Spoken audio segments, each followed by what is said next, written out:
Thank you for tuning in to the Game Changer 00100 show. I'm your host, Game Changer, and today we are going to discuss how black men's low standards hurt attractive black women. Okay, so before we get into the meat of the topic, there's a couple of things I want to cover first, and that is primarily why am I doing this topic? Well, I find something unique going on in the black community. I think a lot of you brothers notice the same thing.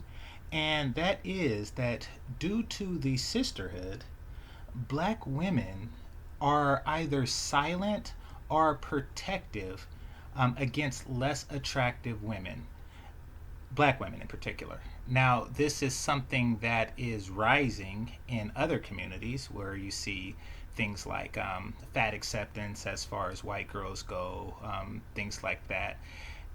But that has been the case with black women for generations now, at least for my entire life. And for example, let's just say you as a guy were to just blurt out and say, look, I am not. Oh, actually, you know something? I have a better example. I have a better example. Okay, so you know the woman who plays on, what's the name of that movie? The Players Club, but not Issa Rae, the little sister, or the little cousin.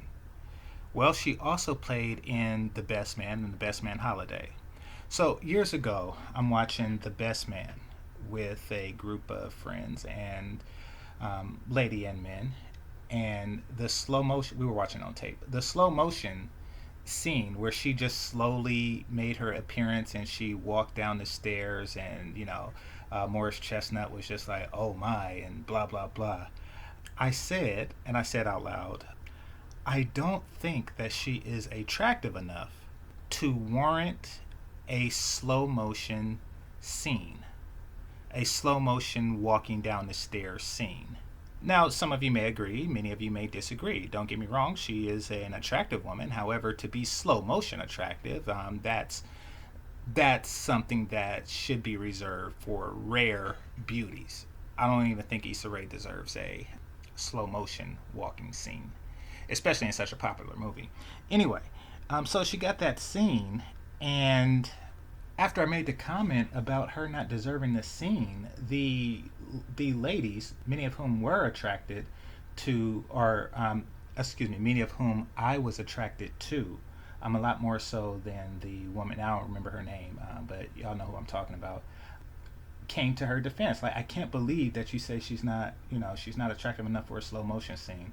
I'm thinking, like, well, you are. I mean, I've made my attraction to you clear. Therefore, I have standards for slow motion walking that you meet that she doesn't. And I was a little taken back the fact that I would assume that they would be happy that they meet the standards of a man with a standard, meaning that they fit into a category that few women would fit into. They have advantages over her. They are slow motion worthy, and she is not. So I found that very, very odd. And that's just one example of instances that I've seen throughout my entire life where black women, attractive black women, come to the defense of less attractive black women. It's something that's growing in other communities, but it's something that is far too common in the black community. And I don't think they know how it hurts them. I do think, however, that they actually think that it's helping them. And I'm going to explain how. I think, and I'm speculating here, ladies, especially the attractive ones who do this, perhaps you can tell me. And I'm not talking about women who think they're attractive, or, and my dad says I'm pretty, or, because you have a bunch of, thirsty niggas after you. I'm talking about the ones who are actually attractive and who come to the defense of unattractive women. Maybe you can help me with this. But is your thought process that if you can convince men to accept anything, then you will have a leg up? If you can convince a man to lower his standards, then his relative value for you will be higher. For example, say you're taking a college course of any, let's just say humanities. I don't know what the fuck that is. Say you're taking a humanities course, right? And the curve is, standard college curve where a C is 70%, a B 80% or more, and an A is 90% or more. Let's just say it's standard. But let's just say people are lobbying that the curve go down to where 50% is a C. And therefore, let's just say 65 or greater is a B, and 80 plus is an A. Now, if you are an A student, I'm talking about 100% A student, then that really doesn't help you. If you got 100%, what does it matter? Or if you got 90%, what does it matter? Your A is still an A. It's really just helping those out at the bottom. But you are more secure in that A, because if you got a 90%, you're like on the verge of being a B. But if you get them to lower the curve, you're secure in that A. I think that might be what you're thinking. If not consciously, like subconsciously, like you're a bigger fish in the pond. But really, what happens is more people have A's, and your A becomes less valuable. Your 100% is just the same as somebody else's 80%. So that is, well, we're going to get into the problem, but I think that is the thinking that's going on. You're just convincing black men in particular to lower their bar, for one, to kind of highlight yourself more, give you a little wiggle room in your area, and two, it convinces women to not be their best, which eliminates competition for you, at least in theory. And I'm pretty sure that there's several other reasons. Feel free to leave it in the comment section, especially if you are an attractive black woman who does this type of things. Once again, you have to be both attractive and you do these things for me to, actually take this as an opinion, with merit.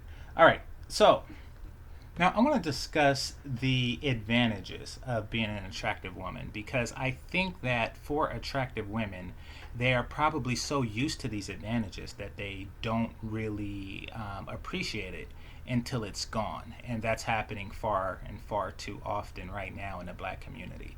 But I'm going to discuss some of the advantages. So I came across 7 of them. And I know that there's more. So once again, if you're an attractive woman, please feel free to leave it. But anybody could leave it. I'm just saying, these are the ones that really stuck out to me. So, number 1, male attention. Now that's obvious. If you're attractive, you're going to gain male attention. You're going to turn heads. You do that Jessica Rabbit look, and even the married man is trying to look their wife in the eyes, but really that they're trying to sneak glimpses of you, because you're that chick. You're that attractive chick. All right, so that's number 1. Number 2, picking from the top of the deck. Okay, that one is also pretty self-explanatory. I mean, the top men will go for the most attractive woman first, which means that you get first choice and the mating pool, period. That's how that works. No need for much elaboration there. That is an advantage. Okay, number 2, less likely to get left for a more attractive woman. Okay, so women who are extremely attractive, and once again, I'm going to bring up the example of Megan Good because 1, she's attractive to me, and 2, she's married. He is less likely to, there are very few women out there that he can say, okay, I am willing to leave you. I am leaving you for such and such. Because most likely the overwhelming majority of the population, the 90 something percent of women, is not more attractive than Megan Good, which means he does not have a physical motivation to leave her for a more attractive woman. All right, so number 4, endurance. Endurance, simply put, is the amount of shit that a man is willing to put up with to be with you.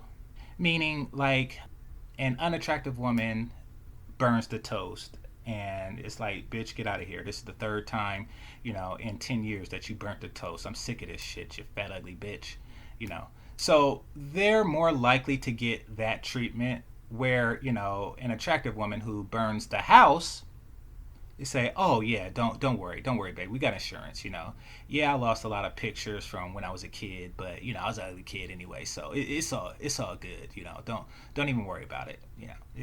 It's not a big deal." Because of that, the relationships endure through trials and tribulations a lot more when the man is overwhelmingly attracted to the woman, and vice versa in a lot of cases. Arousal. How happy a man is to be with you. Well, believe it or not, there are levels to hardness. And the hardness level that comes with a woman having a vagina is probably not as much as a woman being just attractive. Her level of attraction is a direct relationship between his level of arousal, his desire to please and maintain the sexual situation. There is a direct correlation with that, which means that the quality of sex improves when a woman is attractive. All right. Number 6. Let's see. Leverage. Okay, so when Beyonce said, "I can have another you in a minute," matter of fact, he'll be here in a minute. That is the leverage. That is the power that comes with being an attractive woman.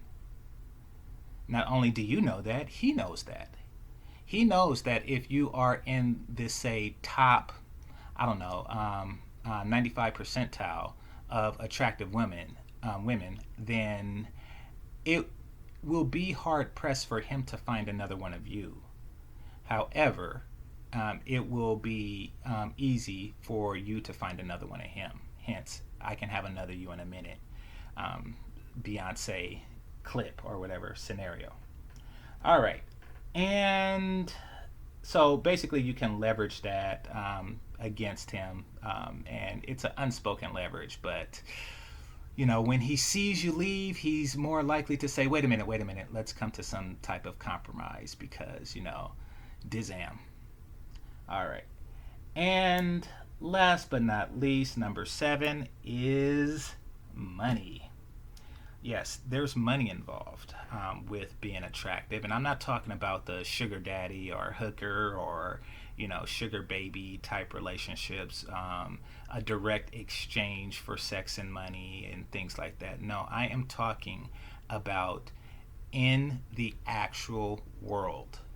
C Boogie just did a hangout about HR departments and with an HR department woman, and how looks is a factor in who she wants to see hired. Now, this may change from occupation to occupation, but the HR chick does not hire me ever. So that's neither here nor there. Maybe my looks would work to an advantage if she does, especially if she's black.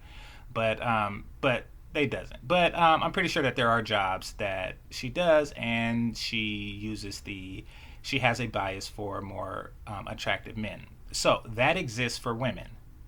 It also exists for men. And men make the final decisions on hiring. HR, they do the paperwork and things like that, and HR is typically full of women, but really, men make the final decision on who their secretary is going to be, who's the receptionist, who's the nurse practitioner or whatever, who's the front desk person. And typically, men will prefer that. Let's face it. Let's put it like this. Let's face it. Most anybody can do a receptionist job.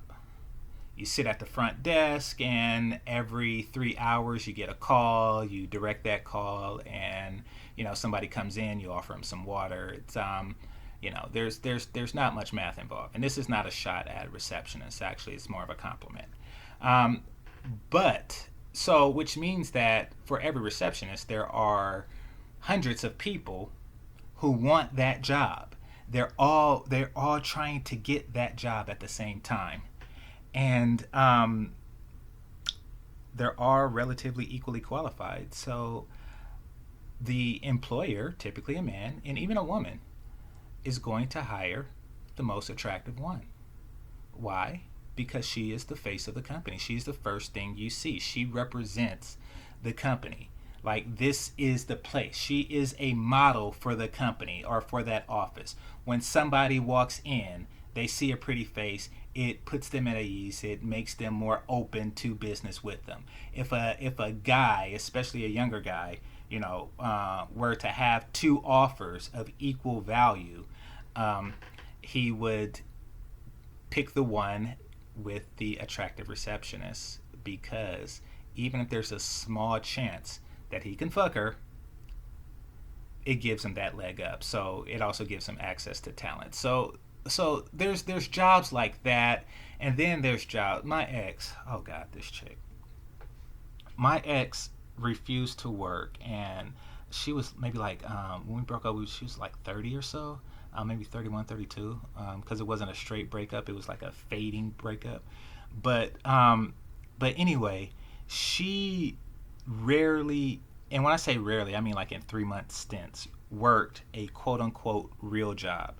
She always had the type of work where she got by on her looks.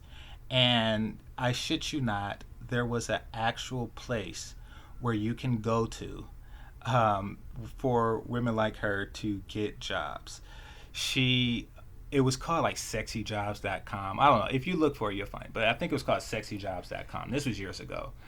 And it was jobs like bullshit. Like she was actually, people actually paid for her to put on her best dress and stand in front of a nightclub as if she is actually just a regular patron, as if the nightclub is full of people like that look like her. And it may have been, I don't know. But she was basically advertising for the club. And there's other ones. That was one that she used to do because she had the arrangement with the club owner. But that was just one of many. I also, and I didn't see this girl, but when my license was suspended and I was riding the train and the bus, I met a white girl who didn't have a car. So when we got to the train station, and this was before Uber and shit like that, so she said, I don't have enough money for a cab. I was like, oh, well, I'm not taking a cab. I'm walking. She said, could you walk with me?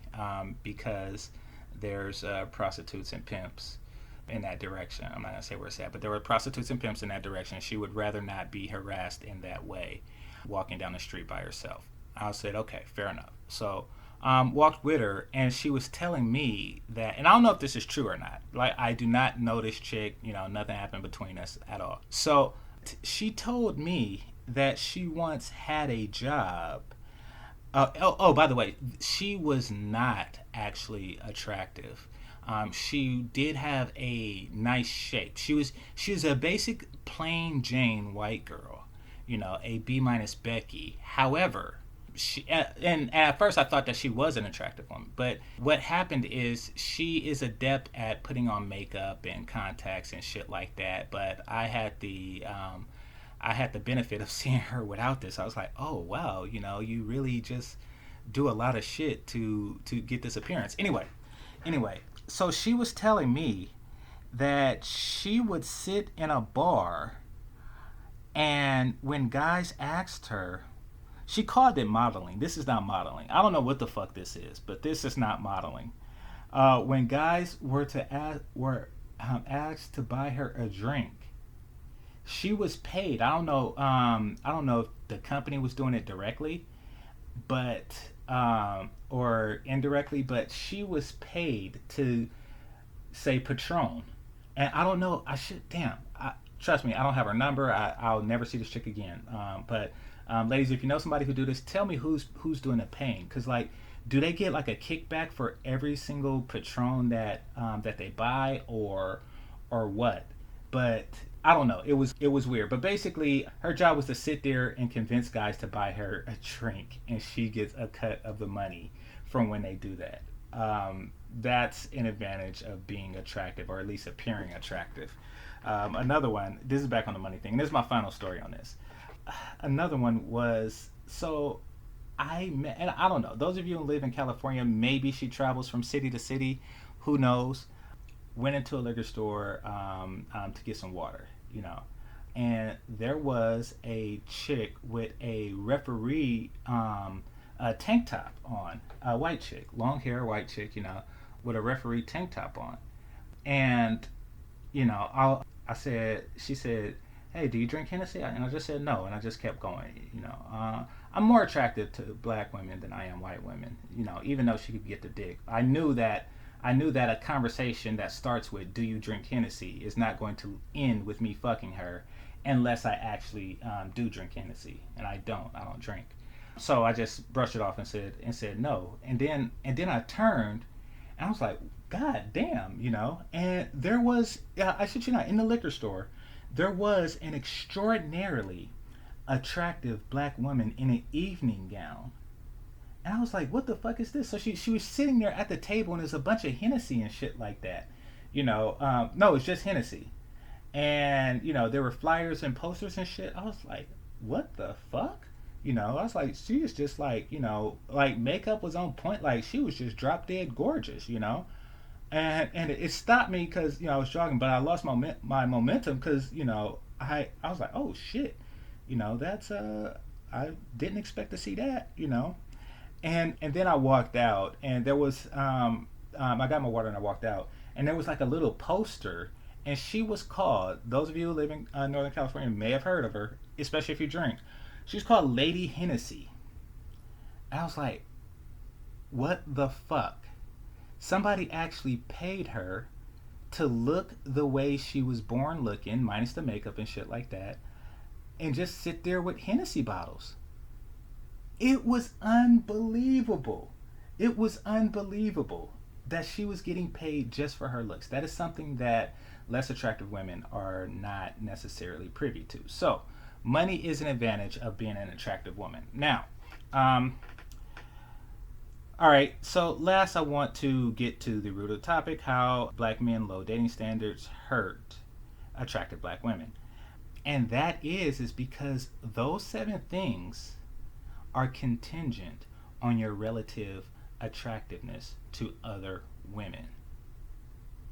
Therefore, the more women become attractive in men's eyes, and I'm not talking about, like you're still relatively more attracted to them. If men do not have standards, then everybody is attractive. And guess what, ladies? If everybody is attractive, then nobody is attractive by definition. I'm going to go through this list again to explain to you how that works. Okay, so male attention. Men without standards, there's no need to turn their head in every direction. All women are attractive, right? Just you're just remain focused. Any direction in a crowded place, any direction you're looking, you'll see somebody with a vagina. Therefore, they're all your value is limited. There's no real difference between a 9 and a 4. He has no standards. So therefore he cannot value you. Therefore, less heads being turned, if any. And I'm pretty sure a lot of you attractive women have felt that by now. Picking from the top of the deck. Okay, so if a man doesn't have standards, especially if he's at the top of the deck, then guess what? It's whoever picks him first. So, a 9.999, guess what? If there is a 3 out there that gets to him first, then she took your card. She took what was at the top of your deck because he had no standards. He didn't wait for you. Nope. He took whichever one came first and fucked him first. That's it. Even if you tried to steal him away, it doesn't matter because he looks at all women as the same physically. Therefore, there's no way to really seduce him away from her. But then say you do find a man with standards, right? You find this guy with standards that you picked from the top of the deck. This is a black man with standards. But he's the same type of ace, like he's the ace of diamonds, and this, and you're a nine, so it works out. But wait a minute, it seems a lot less valuable now that this four has the same type of dude. She also has a top deck dick, right? You feel gypped. You feel gypped because you're beautiful. She's not, but she has the same caliber and quality man as you. Very humbling feeling, I'm sure. Okay, less likely to get left for a more attractive woman. Well, if a man doesn't have standards, if you're with a man who doesn't have standards, then he'll leave you for anybody. All women are the same. Not only is he not appreciating your beauty, you know, he's like, yeah, well, I'm leaving you for her because whatever other reason, you know, and that's all it takes. Basically, when you're an attractive women, women who are close to your level of attraction is competition, and women that exceed your level of attraction is competition. However, and that's only if the man has standards. If the man does not have standards, if he does not have standards, then each and every single vagina on the planet is your competition.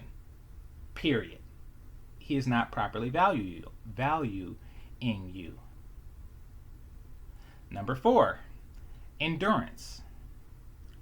Um, that is a privilege of being attractive.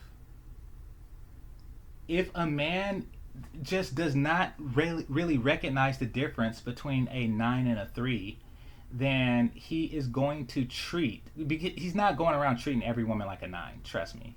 And if he did, then you lose the value of being a 9 in that way, because if everybody's a 9 and nobody's a 9, so that's not the case. Every advantage that you have as far as endurance in a relationship is gone. In fact, well, we'll get into that. We'll get into that later. But he's going to put up with a lot less if you are not, or excuse me, if he does not have standards. Okay, arousal. How happy is a man to be with you as it translates into sex? Well, he's just as happy to be with you as he is to be with a 2. You don't get that extra lustful umph. He is fucking you like you, hey, she has a pussy and I'm putting my dick in it. I'm giving her the standard dick. This is the same way I feel about all women. There's no physical lust involved. There is just, she has a pussy, I have a dick. Pussy is pussy, therefore I do not properly value this one. There's no intrigue, there's no enthusiasm, there's no excessive arousal. It just is. It just is. And number 6, leverage. Okay, so you lose leverage. That whole I can have another you in a minute, he's going to say that too.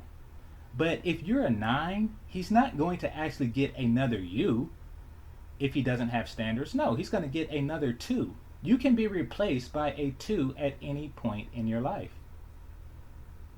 And he don't mind if you walk out the door. And he's not thinking about how rare it is to find a woman of your beauty. He's like, no, I'll just go fuck a 2. It's the same type of enthusiasm. It is the same type of arousal. You lose all of that leverage that you gained from being beautiful. And last, and definitely least, is money. Because black men do not do the hiring. So this really isn't a black issue. So you probably won't lose money as it relates to hiring. However, on a small level, you do. Because, let's face it, if you're a waitress or something like that, you'll probably notice that black men are tipping you the same as, Buffarilla Betty or something like that. It's like, well, it's all the same to me. It's all pussy. Therefore, but when you're an attractive woman, men tend to tip more. And I don't really understand that. It's not like if you give her an extra $5 in tips, she'll fuck you. But I guess for them, it's a gamble. Like, maybe if I do this extra $5, somewhere along the line. Like, there is going to be a series of events that begins with me giving a big tip and her sucking my dick. I don't think that that's going to happen, but I'm an overthinker.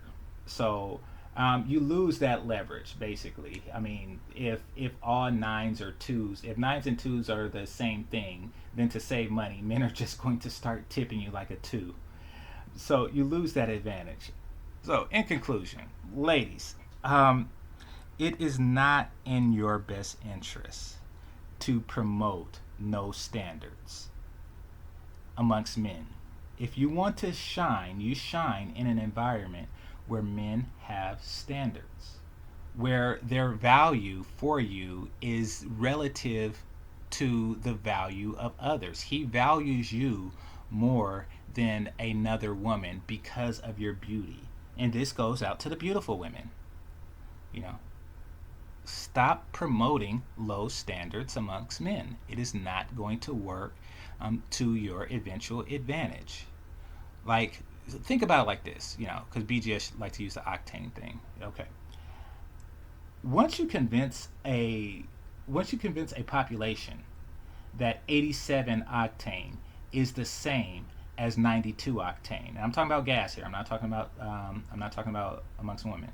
Um, then what's going to happen is people are just going to buy 87.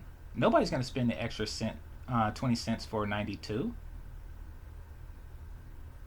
So people with the Ferraris, with the high-end automobiles, they're just going to take the 87s because they have been convinced that all gas is the same.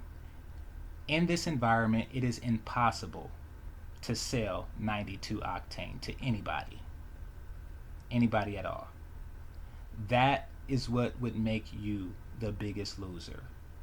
Once men are convinced that pussy is pussy, the attractive women lose. Not the unattractive. People are still going to buy 87 octane. It is the attractive women who lose. This is Game Changer 00100. Game over.